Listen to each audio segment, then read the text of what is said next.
I'm back with my second video. In my last video, I had discussed about the challenges that customers face in their health insurance and how I can help you overcome these challenges. Thanks for your wonderful comments and personal feedback. As we go through my videos, you will find that they are different from the usual videos that you see. While I'll surely give you hacks, in addition, I will also give you a unique perspective into insurance, which will help you develop, your own hacks and that too from end to end. That way, you are not dependent on anybody. In this video, I'll touch upon four health insurance customer and marketplace realities. These are insurance really works, and most importantly, whether it works for you.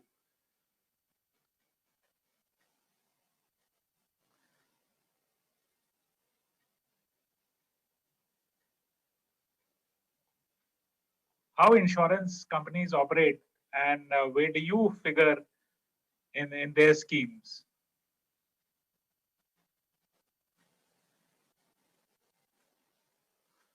What is the medical care and expenditure reality and its impact on you?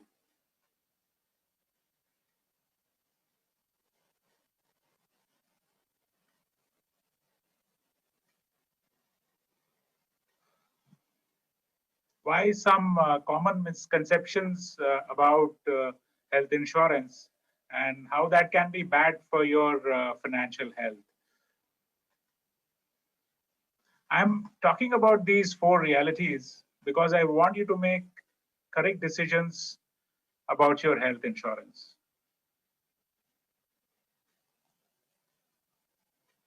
Naturally, you would also like to know how to go about making those decisions also and taking into account those realities. That too I will cover in my next video.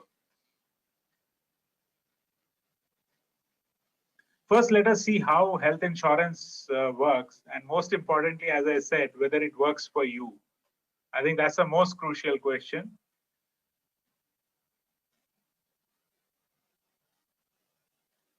Very simply stated, insurance works when large number of people come together or pool in to protect their individual financial interests. How do they do this? That's the job of an insurance company, really. An insurance company brings together many people who pay similar premiums to insure similar kinds of risks. In case of health insurance, lakhs of customers buy health insurance, and people in same age group pay largely similar premium to buy health insurance policies. Now, in any given year, only a few, maybe 8 to 10 out of every customers, out of 100 customers would claim against their health insurance policies. Actually, the numbers may be less than this, but this is just an assumption I'm making to simplify the things for you. The remaining 90 to 90 do not make any claim.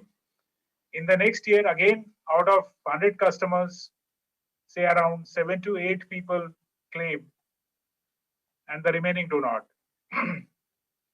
The insurance company's total collection of premium from these 100 customers goes towards paying the few claimants. That's the basic mechanism.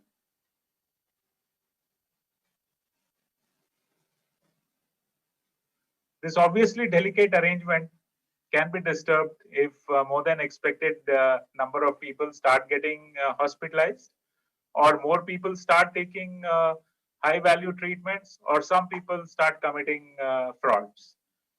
That's the reason why insurance companies keep a sharp eye on frauds. Besides paying claims, insurance companies also have to pay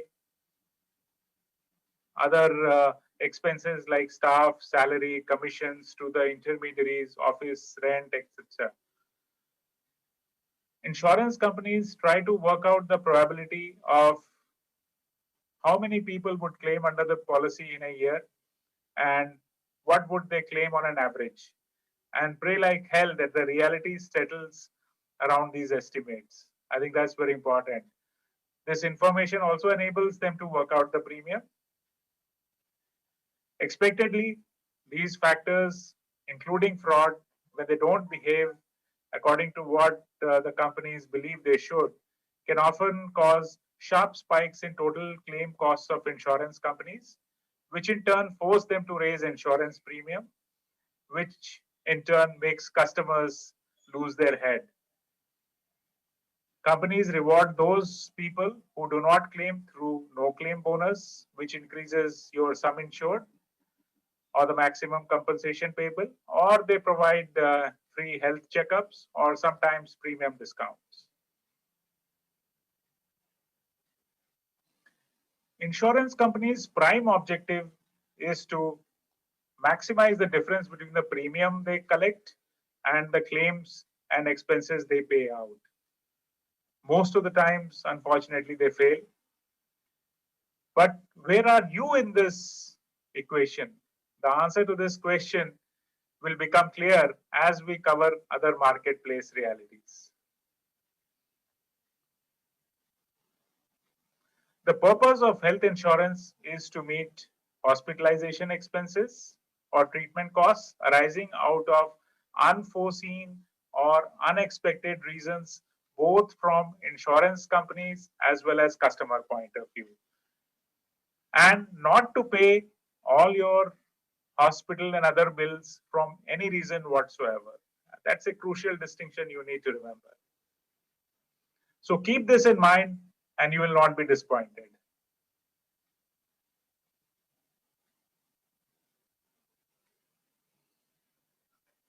Now let's see how insurance companies operate, and again, where do you figure in their schemes?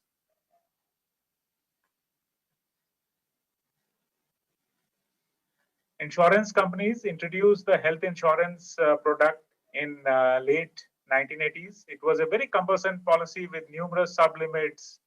That means it had new maximum limits for numerous medical services. It was later completely revamped in the late 1990s to a more customer friendly and simpler Mediclaim policy, which did away with sublimits. However, it was a uniform product for all age groups. The same product template continues today with various modifications. Now there are specific products for senior citizens, families, singles, women, etc. Let me confess,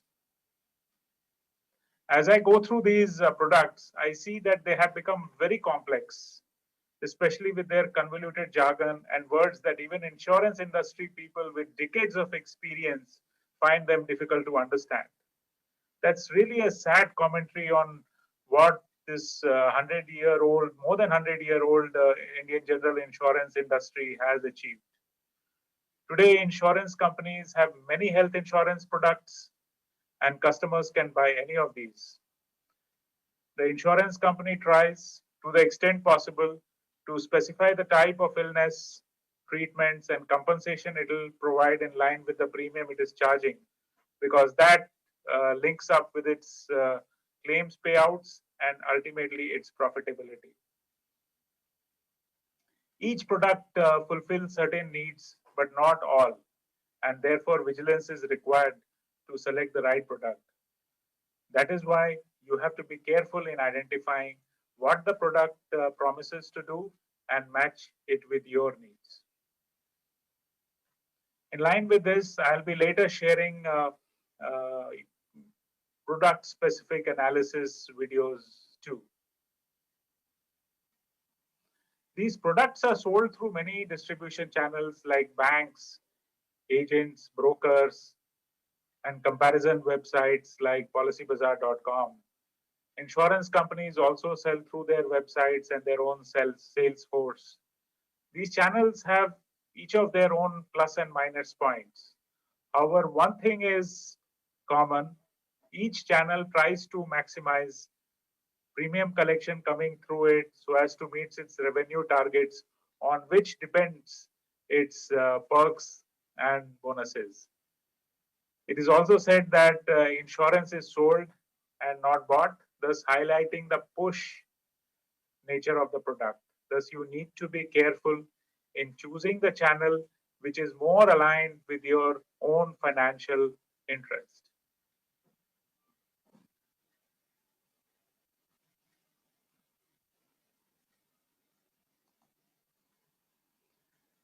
Assuming that the customer has decided or been persuaded which product to buy, request for health insurance begins by first filing a form called as proposal form.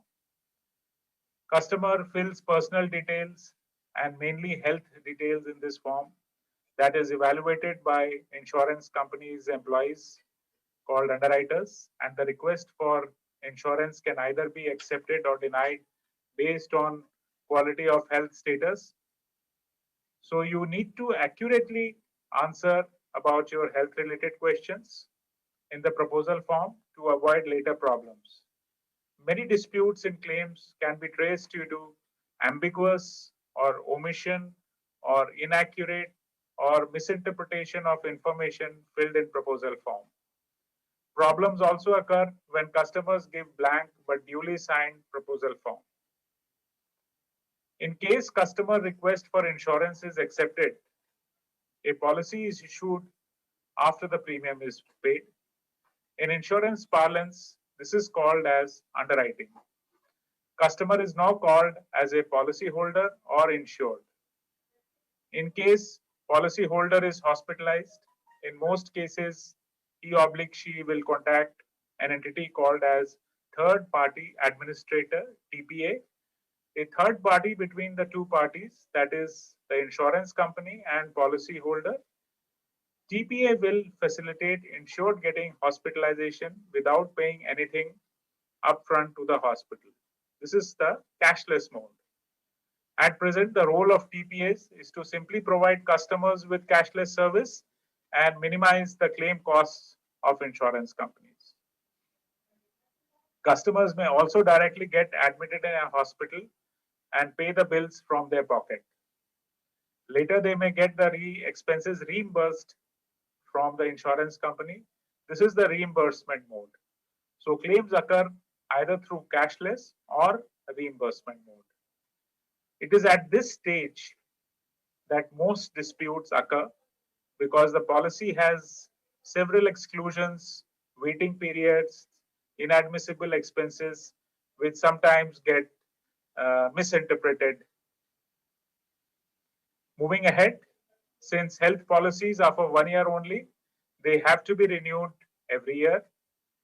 A few disputes arise at this stage when the insurance company arbitrarily decides to not renew the policy after a claim or renews after excluding some illnesses. This may not obviously work to your advantage. Sometimes there are unexpected hefty increases of premium, or altogether new policies with different terms are issued without prior information. This can again cause huge irritation and anxiety for you.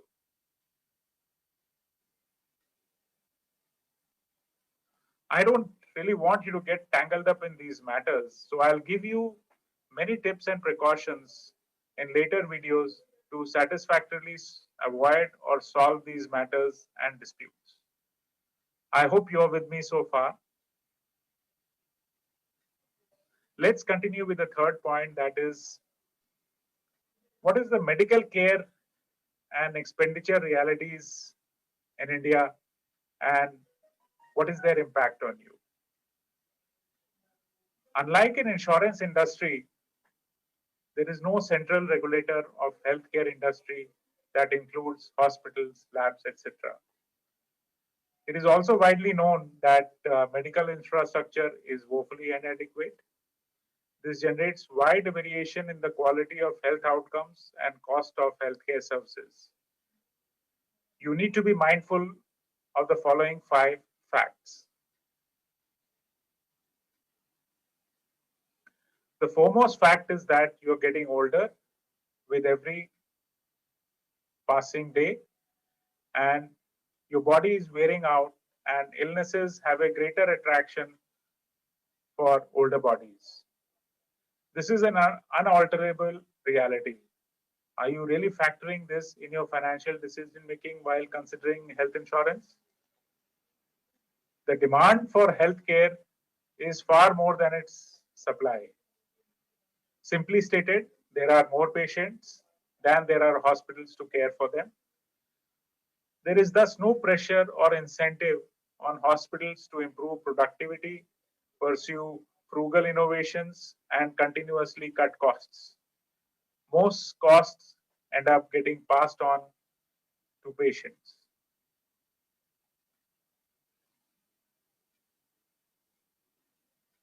Advances in medical sciences have significantly increased the life expectancy in the last few decades. However, lifestyle issues like obesity have become more common. If people do not improve their lifestyles, they will keep on getting hospitalized. No amount of health infrastructure and insurance will be good enough if your lifestyle is not right. Medical inflation is a big issue for all.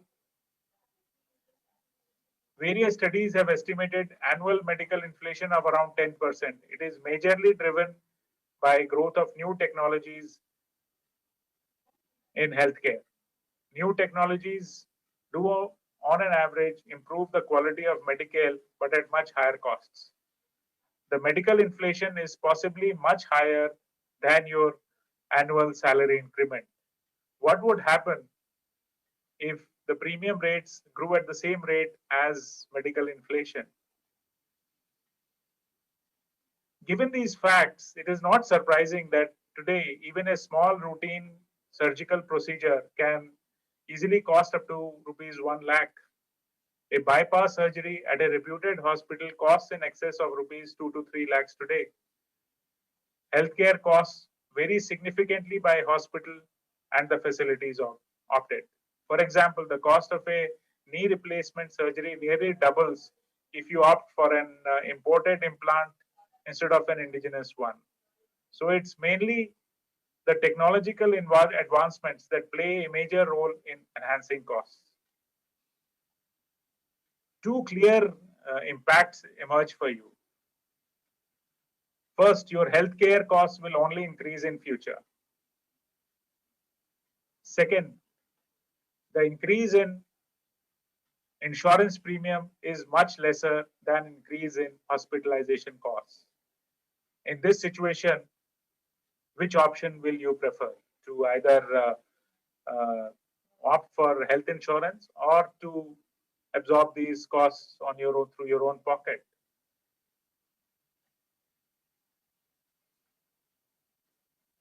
Now, the fourth issue is too common misconception about health insurance that can be bad for the health insurance decisions that you make. The first misconception is that whether instead of insuring, can people regularly save money, invest it, and create a corpus that can be used for incidents of hospitalization? But what if the very next year somebody in your family suffers from a severe illness, is hospitalized, and you end up paying 3 lakhs? Will the corpus be of any help? Of course, if you are young, there is always a probability that you can safely build a corpus for several years before you get to use it. And if you have elderly parents, the risk of hospitalization is always greater and ever present. If you're not prepared, a single instance of hospitalization can disturb your family's well-designed budget and future plans. So building a corpus is not a great idea. Insurance companies do charge you premium that includes their cost of administering the pool, but also take away the risk of unforeseen large expenditures and the associated financial stress. The second misconception is that people often seek investment returns like they get from fixed deposit or other investments while buying a health insurance policy. Since obviously that is not possible, they defer purchase decisions. Some people are lured by the income tax exemptions. This is a gross misunderstanding about the role of insurance and other investment uh, instruments. Conventional insurance is purely for protection. Hence, it's a gross mistake to see health insurance as an investment instrument. Do not let this confusion detract you from the core role and purpose of insurance.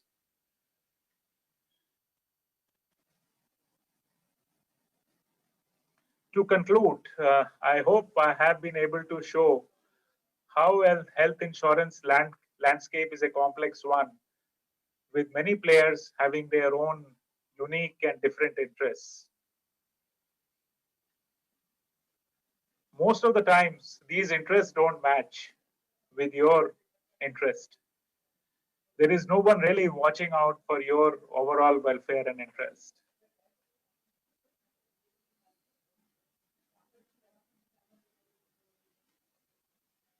So you need to be very careful about what you purchase and how you interact with insurance company. In my next video, I will tell you how to safeguard your interests while making decisions about health insurance. Don't forget to join me. Do contact me in case you want to chat about your health insurance. And thanks a lot for your time and attention.